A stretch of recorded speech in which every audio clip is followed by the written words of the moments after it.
yeroo bareedaa kana geenyee jirra. Daqiiqaa muraasa sagalee Waaqayyoo hafuurri qulqulluun laphee koorra kaa'ee isinii qooduudhaafan isin gidduutti argame. Mee sagalee Waaqayyoo har'a ittiin nu tajaajilu walii wajjiniin dubbifanneetu Waaqayyoo akka nutti dubbatu kadhannee daqiiqaa muraasa sagalee Waaqayyoo irra wajjin qoodannee boodaa walii wajjiniin kadhanna. Nan dubbisa maqaa Yesuusiitiin akkanadha. Arroonni guyyaa 3 fuula dura badanii turan argamaniiruutii hin yaadda'in. Israa'eloonni sii fi sanyii abbaa keetii malee eenyu barbaaduree jedhen.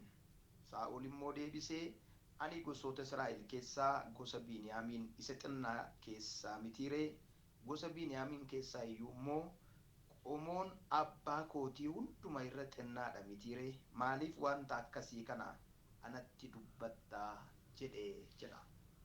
Abbaa keenya ijaa arjummaa kee, ijaa gargaarsa kee, ijaa tola kee, ijaa amanamummaa kee hundumaa maqaa kee maqaa Yesuusiin galanni siif haa ta'u.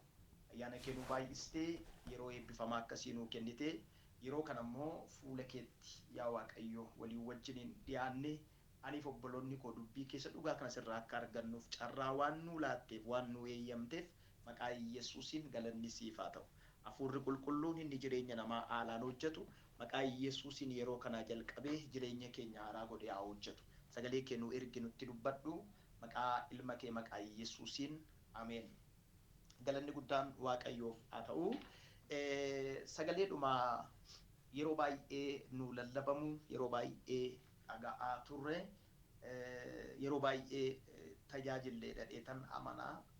Yaa sagalee Waaqayyoo yeroo hundumaa haaraadha. Konseptii isaa beekna.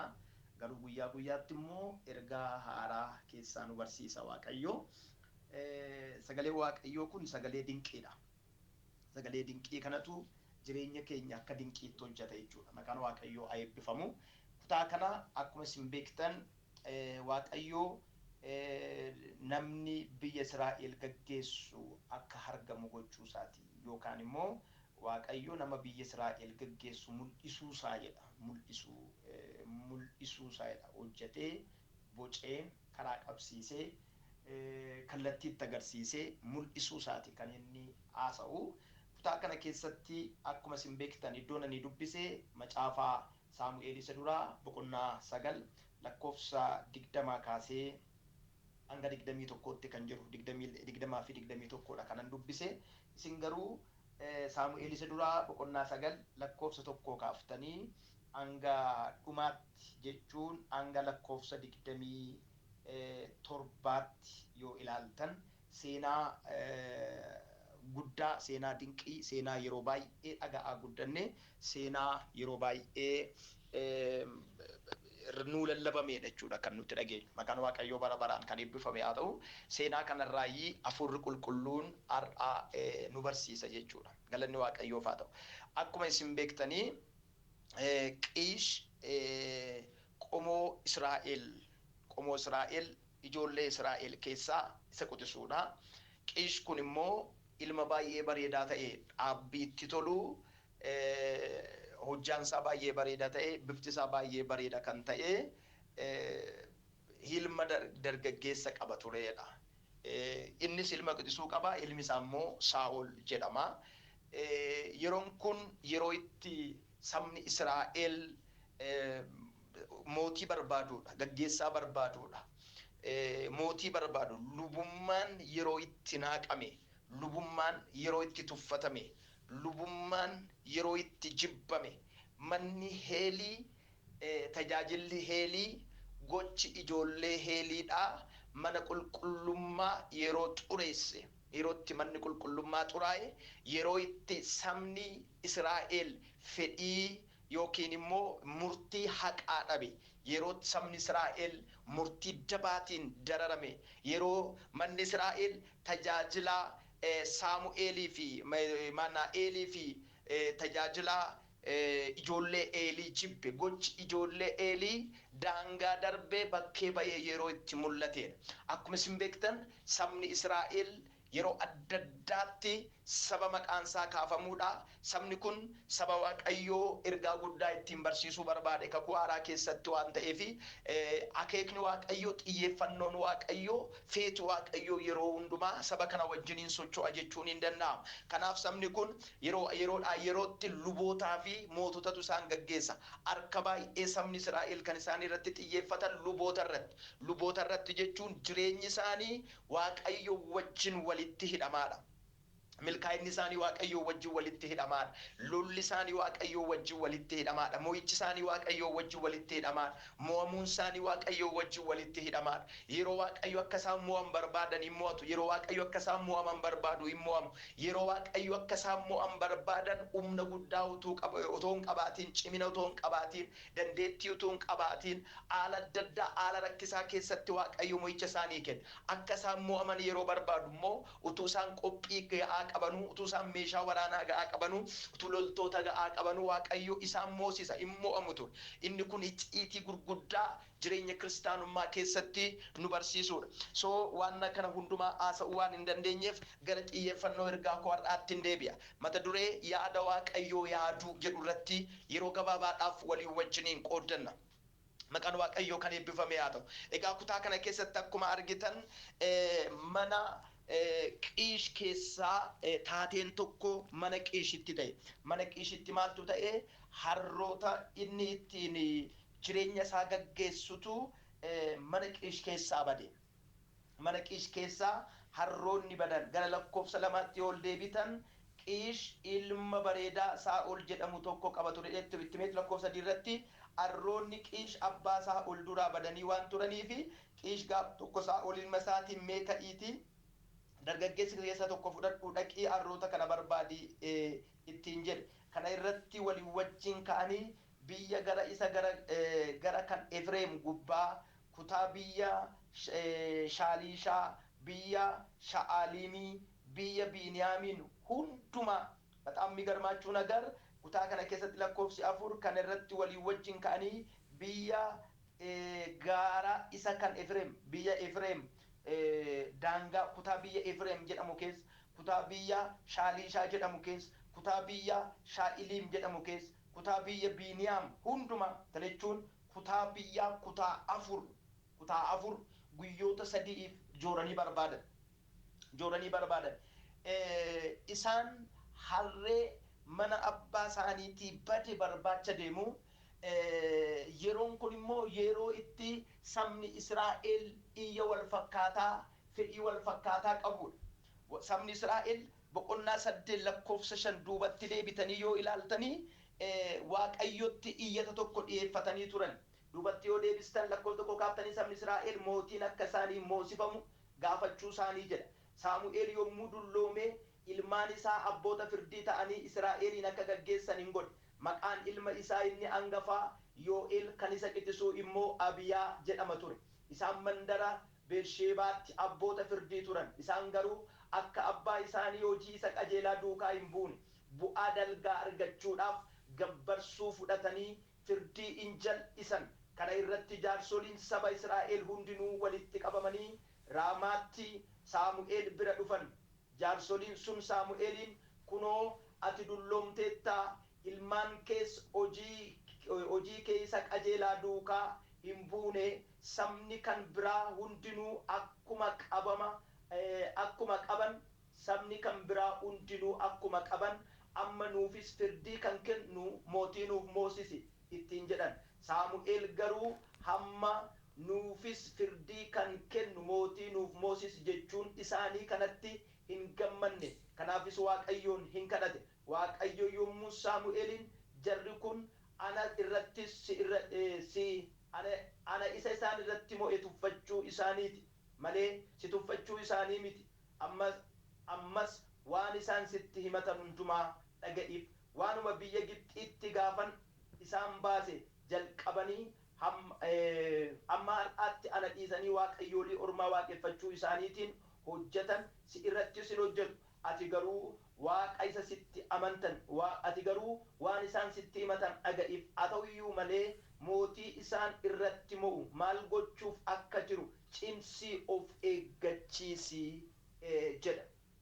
Ayaachuu iddoo kanatti sabni Israa'el gaafii tokko qabu.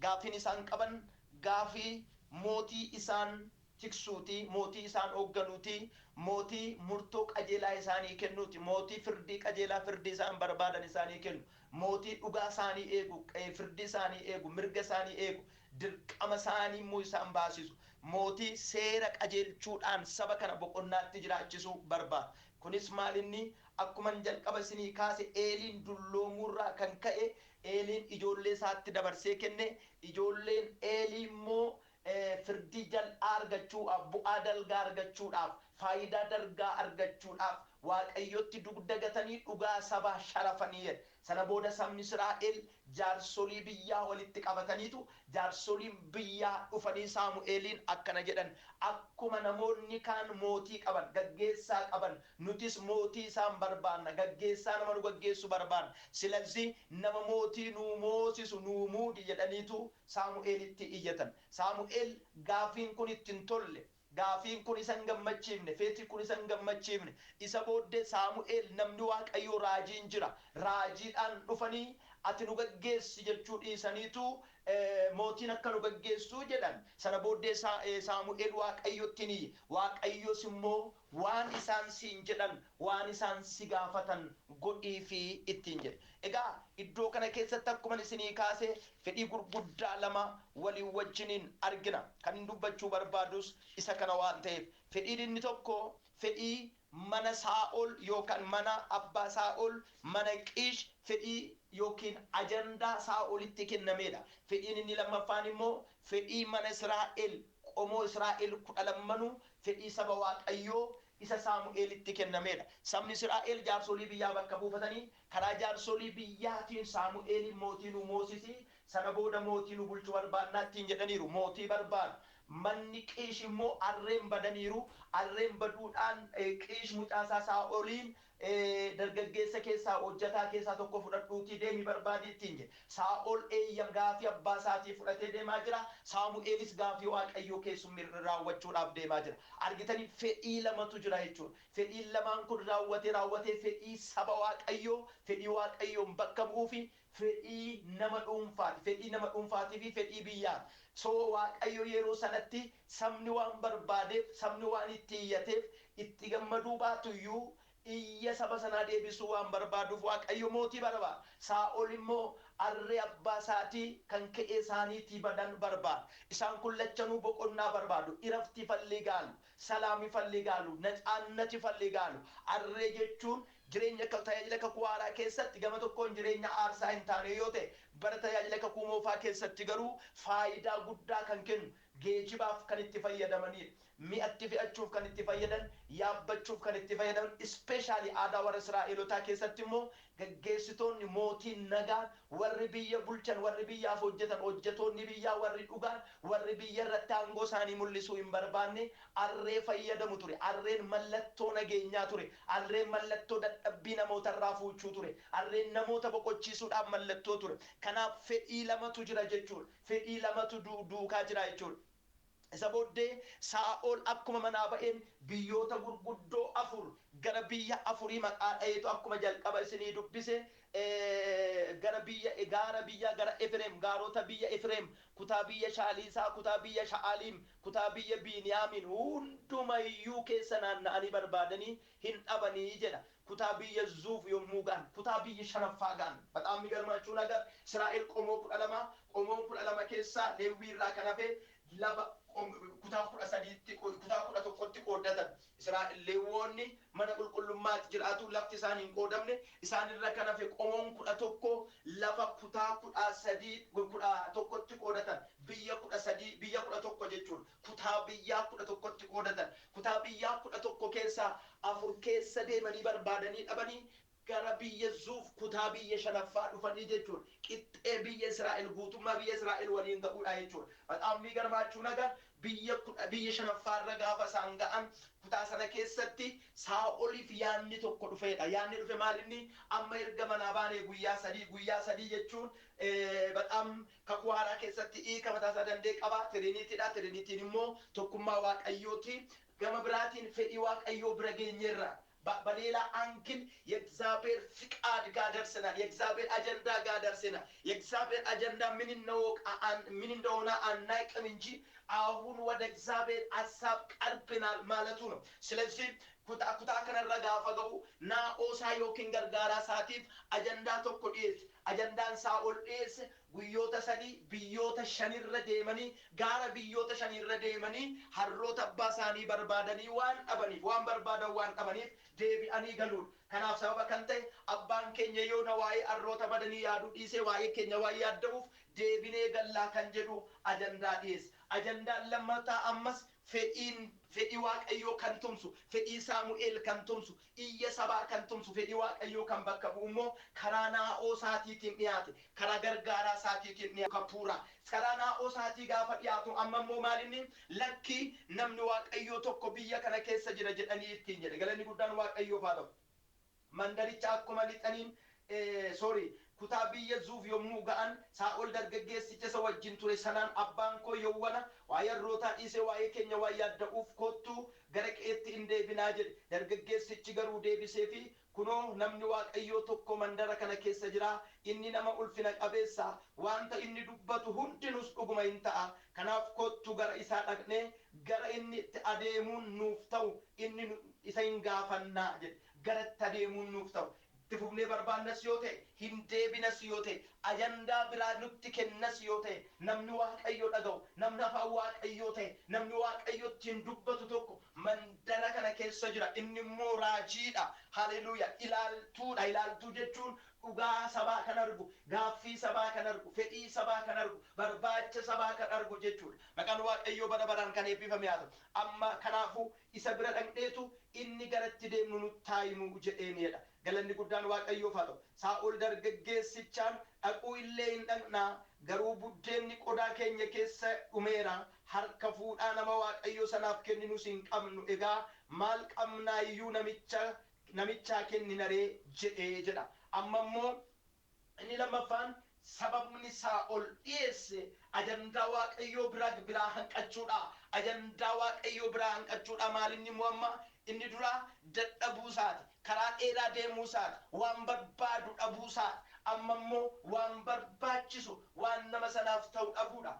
Harka dhumuudha, harka duwwaa ta'uudha. Hachi dhaquudhaaf harka fuudhaan jiraachuu qaba. Akka aadaa warra Israa'elitti namichi kun immoo aadaa kana guutuudhaaf of harkaa hin qabu, harka duwwaa jira. Kanaaf amma immoo harka duwwaa jirraa. Maallaqni nu harka hin jiru, kiisii keenya keessa hin jiru, buddeenni nyaatan nu harka hin jiru. Nama waaqayyootti harka duwwaa hin dhaqnu, harka fuudhaa kennuu qabnaa.